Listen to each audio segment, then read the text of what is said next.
Projeto de lei quer acabar com a pirataria em São Paulo. Audiência pública da Comissão da Verdade debate tombamento do antigo prédio do Doicode em São Paulo.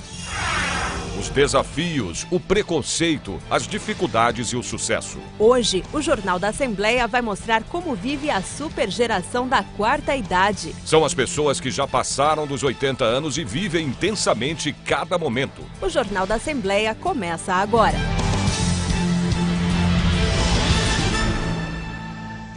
Olá, muito boa tarde. Olá, boa tarde. Começamos o Jornal da Assembleia de hoje conversando ao vivo com o repórter Mauro Friesman, que está no plenário Juscelino Kubitschek e tem de lá as informações sobre os trabalhos parlamentares de hoje. Mauro, boa tarde. Olá, Sérgio Everton. Olá, Raquel Santos. Boa tarde a vocês.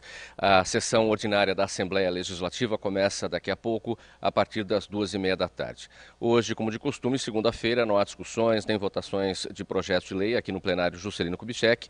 Os deputados vão usar a tribuna entre 2h30 e 4h30 apenas para falar sobre os assuntos de interesse de cada mandato, sobre os temas livres. E nós vamos acompanhar esses trabalhos por aqui. Sérgio, Raquel. A pirataria reduz o número de empregos formais, financia o crime organizado e sangra os cofres públicos. Isso sem contar que a falta de qualidade coloca a vida de muitos consumidores em risco. Mesmo assim, a pirataria não para de crescer. Em São Paulo, um projeto de lei quer acabar com essa prática. A pirataria no Brasil não para de crescer e a variedade de produtos é enorme.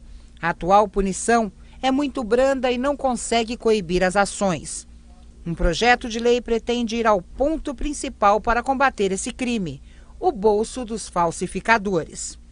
Um vai e vem enorme de pessoas passando de um lado para o outro em busca de bons preços e boas oportunidades. O que prevalece é o preço. Uma lembrancinha, o que vale mais acho que é o preço mesmo. Que cabe no bolso, todo mundo tá usando, ficou bonito, tá bom. Não é? Uma pesquisa realizada pela Fecomércio neste ano afirma que em cada 3 brasileiros consome produtos piratas. Um dos grandes problemas no combate à pirataria são as punições brandas demais.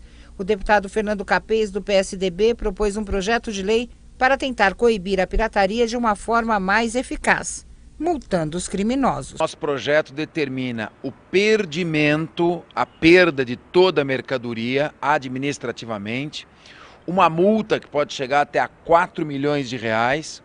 Se for um estabelecimento, normalmente não é, mas se estiver envolvido algum estabelecimento regular, é feita a cassação da sua inscrição na Secretaria da Fazenda, de maneira que há uma punição sob aspecto financeiro, patrimonial. E isso é feito administrativamente, sem precisar de um processo judicial longo e demorado, a ação é imediata. O número de eleitores em São Paulo cresceu em relação à eleição de 2012. Ana, boa tarde. De quanto foi, Ana, esse crescimento? Boa tarde, Sérgio. O número de eleitores cresceu em São Paulo 2,4% em relação às eleições de 2012. Claro, São Paulo é o maior colégio eleitoral do país, com mais de 32 milhões de pessoas, o que representa 22,4% do total do Brasil, que é de cerca de 143 milhões de eleitores. Só que na capital são mais de 8 milhões e 700 mil, número que supera o de 23 estados brasileiros. Já dos 645 municípios paulistas, 26 passam dos 200 mil votantes. A maioria, ainda do nosso eleitorado, a maioria de mulheres, 52,37% e 47,47% de homens. Voltamos aí com vocês, Ana Kaline, para o Jornal da Assembleia.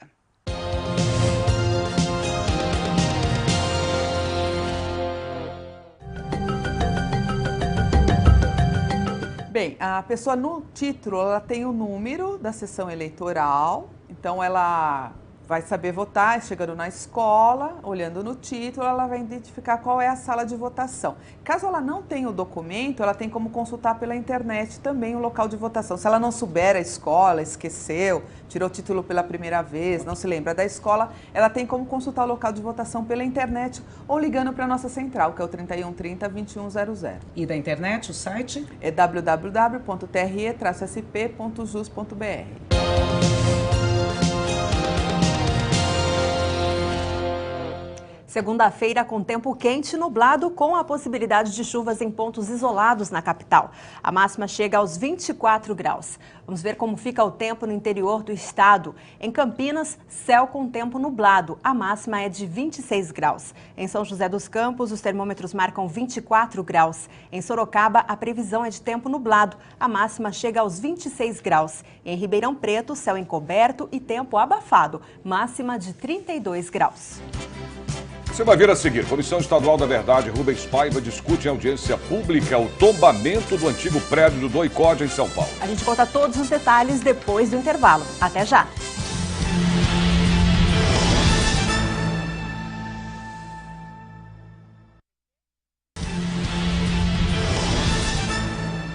São Paulo é o estado brasileiro mais procurado pelos eleitores que vão votar fora de suas cidades. É isso mesmo, Ana?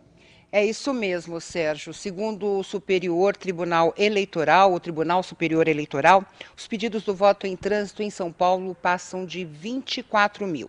Só para efeitos de comparação, o estado do Acre foi o menos procurado, com 285 pedidos.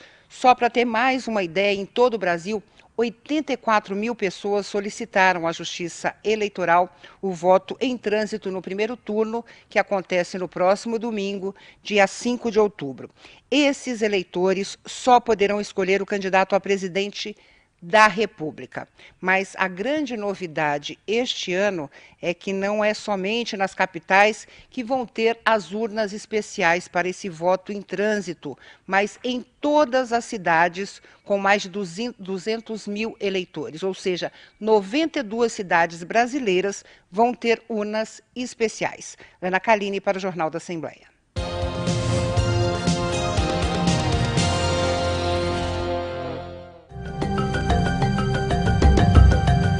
O eleitor é obrigado a votar com um documento com foto. Pode ser o RG, a carteira de habilitação, a carteira profissional, até mesmo o certificado de reservista. O título não é obrigatório, mas muito importante que ele leve, porque ele identifica a sessão eleitoral pelo número que está no título e também ele é identificado pelo número do título. Então isso agiliza a identificação dele, ele levando o documento.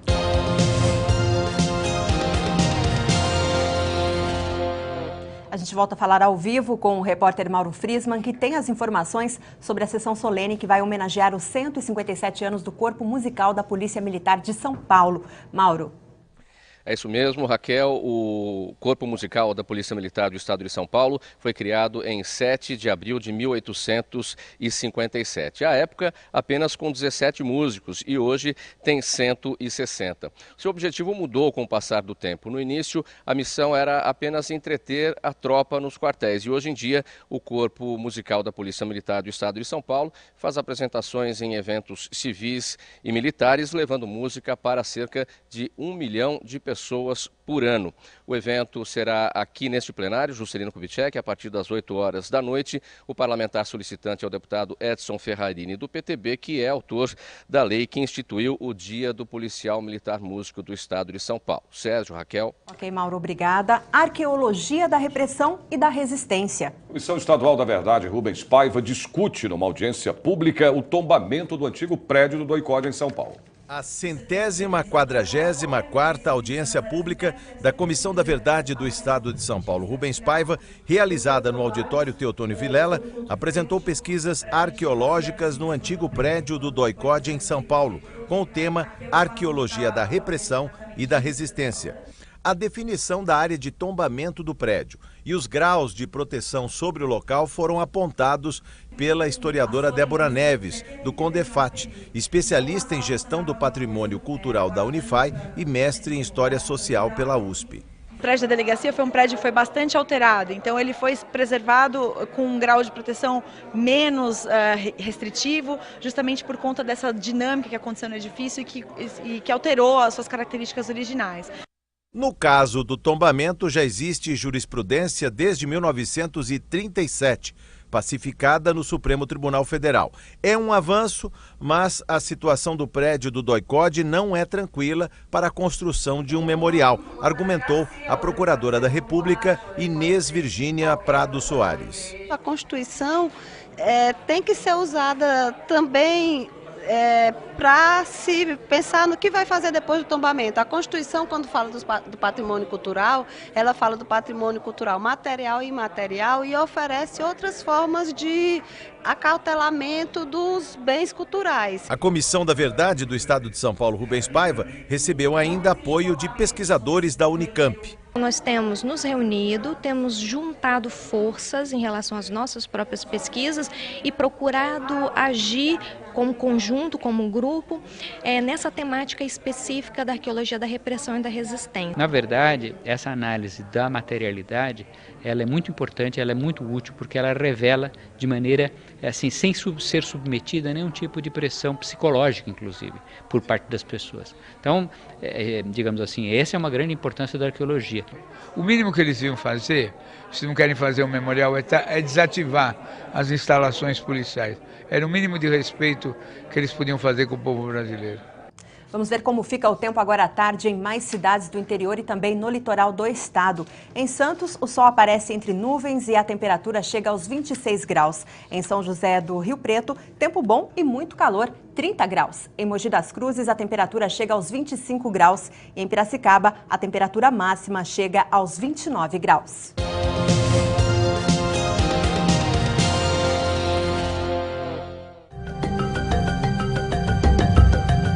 Pode, não há nenhum obstáculo em relação aos trajes do eleitor, né? Não há nenhum problema em relação a isso.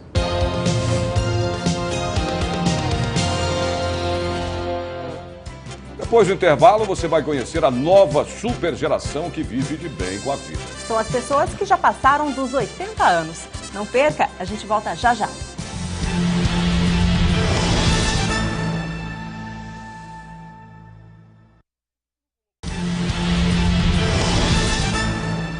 Voltamos a falar com a repórter Ana Kalini, que tem mais informações sobre as eleições de 5 de outubro. Ana, quantas pessoas com menos de 18 anos vão votar este ano em São Paulo?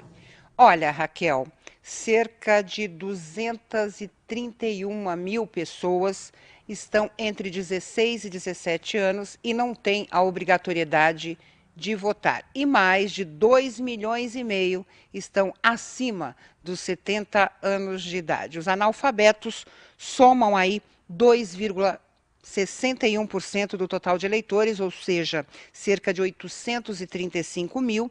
E segundo o Tribunal Superior Eleitoral, dos mais de 142 milhões de brasileiros que podem votar nas eleições deste ano, cerca de 1.600.000 tem 16 ou 17 anos. 1,1% de todo o eleitorado e é o mais baixo no Brasil nos últimos 20 anos, ou seja, apenas 1,1% do eleitorado tem essa idade, entre 16 e 17 anos. Ana Kalini para o Jornal da Assembleia.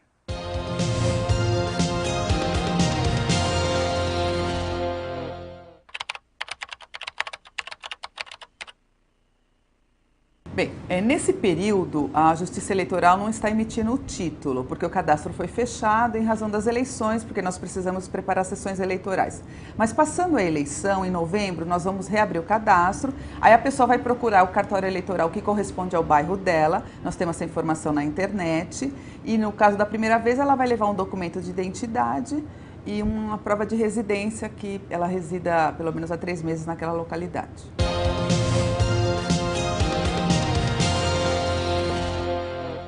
O Jornal da Assembleia vai mostrar durante toda esta semana os sucessos, os desafios e as dificuldades da quarta idade. Uma nova geração que praticamente dobrou seu número no Brasil nos últimos 20 anos. Na primeira reportagem da série, você vai saber como vivem os idosos que já passaram dos 80 anos de idade. O mais triste do envelhecimento é o pensamento, pois na essência de um bom pensamento é que podemos dizer que somos eternamente jovens. Saber envelhecer não é esperar o tempo passar e ficar somente observando o que a experiência dos anos trouxe. Saber envelhecer é respeitar seus limites, aceitar a sua vida e, claro, não perder tempo. Com o aumento da expectativa de vida, homens e mulheres começaram a encarar a velhice de forma mais natural. Muitos buscaram qualidade de vida e, respeitando seus limites, colocaram no seu dia a dia uma pitada de aventura. Homens e mulheres continuam fazendo descobertas, seja com 60, 70, 80 anos. Isso mesmo, 80 anos. Uma nova fase de vida, a quarta idade. Quem está com 90 anos hoje, quando nasceu não tinha antibiótico, não tinha vacina, não tinha coisa nenhuma. E, no entanto, chegaram até aí. Não tinha dieta, não tinha remédio para hipertensão, nem para diabetes. Então, quem são eles? São aqueles que, por uma causalidade e por uma boa genética, conseguiram atravessar as chamadas adversidades da vida. Então, só pôde gerar esta demanda para agora, para a terceira idade, porque esses sobreviventes vieram. Então, eles são sobreviventes mesmo. Eles são como se fosse uma raça que foi depurada a partir de um ambiente sem água, sem esgoto, rural, essencialmente rural. O Brasil deixa de ser rural na década de 80. É claro que depois dos 80 anos, o corpo não é mais o mesmo. Os movimentos ficam mais lentos e todos têm suas limitações. Limitação não quer dizer impedimento em fazer algo, mas entender até onde se pode ir. Nós estamos num momento da humanidade de estética, não de ética. A mesma restrição que eu faço ao abuso da atividade física enquanto jovem, existe muito mais, de uma forma muito mais perigosa para o idoso. A expectativa de vida no Brasil está em crescimento constante. Por isso, as adaptações vão ocorrendo. Há 50 anos, o SESC queria garantir aos idosos espaços de convivência. O tempo foi passando e a entidade acompanhou essas mudanças históricas, comportamentais e sociais. Quanto à vida, né? Nós estamos em movimento, nós estamos numa dinâmica, a gente está aí, estamos aí para fazer coisas. Pessoas que num determinado momento da vida, por conta de uma certa conjuntura de vida, estava deprimida, veio para o SESC, encontrou um novo sentido, não só pela questão de estar aprendendo algo, mas pela própria rede social que se forma. Fomos ver de perto essa adaptação. No SESC Belenzinho, encontramos a dona Joana Pires, que aos 81 anos de idade pratica exercícios 2 vezes por semana. Eu sinto muito bem, muito bem. Gosta? Gosto. Eu me sinto ruim quando eu não faço, porque fazendo se sente bem. E você vê que eu fiz 15 minutos de esteira, tô ótimo. Eu não tomo remédio nenhum. Nenhum. Eu falo isso para o médico, que quer chegar até os 100 anos e quer mais 20 anos. Ele fala para mim, e vai. Se não parar, continua que chega. Eu falei, mas com saúde que eu tenho agora. Eu falou, continua que você vai chegar. Muitos começam com caminhada e aí eles procuram outros lugares também para que tenham mais idosos para eles poderem conviver, né? Ter esse contato, ter esse grupo social, que normalmente eles fazem amizade e depois saem para outras coisas também, para passeios, para várias coisas. Essa realidade faz com que cada vez mais eles busquem formas alternativas para recarregar as baterias. A hidroginástica tem ganho com o tempo um número cada vez maior de adeptos que estão chegando na quarta idade. Como é que a senhora se sente no dia a dia? Ótima. Isso aqui para mim foi muito bom. O SESC, em todo ponto de vista meu, eu era assim meio retraída, pessoa assim que tem vergonha de falar, e para mim foi muito bom. Você fazendo ginástica constantemente, mesmo em casa, você fazendo caminhadas, você nadando, fazendo alguma coisa, eu acho que tudo isso ajuda. A senhora faz atividade física todos os dias? Não, eu faço aqui 2 vezes por semana e caminhadas quando eu não venho para cá. Eu acho que deles saírem de casa, sair da rotina, né? Sair daquele ambiente de casa, vir para um outro ambiente, ter uma socialização com os colegas da Hidro, né? Eles vão a bares não, mas a restaurantes juntos, eles completam aniversário, então eles se socializam bem. E amanhã, na segunda reportagem especial sobre a quarta idade, você vai conhecer o senhor Emerson, que aos 82 anos virou professor de alongamento para não ver ninguém parado. Você não pode perder. Confira a previsão do tempo para mais cidades do interior de São Paulo. Em Franca, os termômetros marcam 32 graus. Em Bauru, a máxima chega aos 28 graus. Em Limeira, a temperatura também chega aos 29 graus. E em Marília, a máxima prevista é de 30 graus.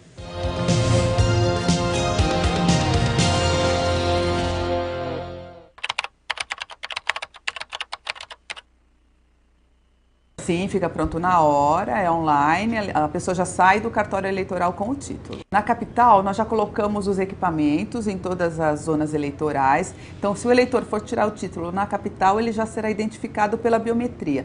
Isso também está acontecendo em algumas cidades, São Bernardo, Osasco, Guarulhos, e a intenção é ampliar, né, colocar mais equipamentos em outras zonas eleitorais para que ele já possa ser identificado pela biometria.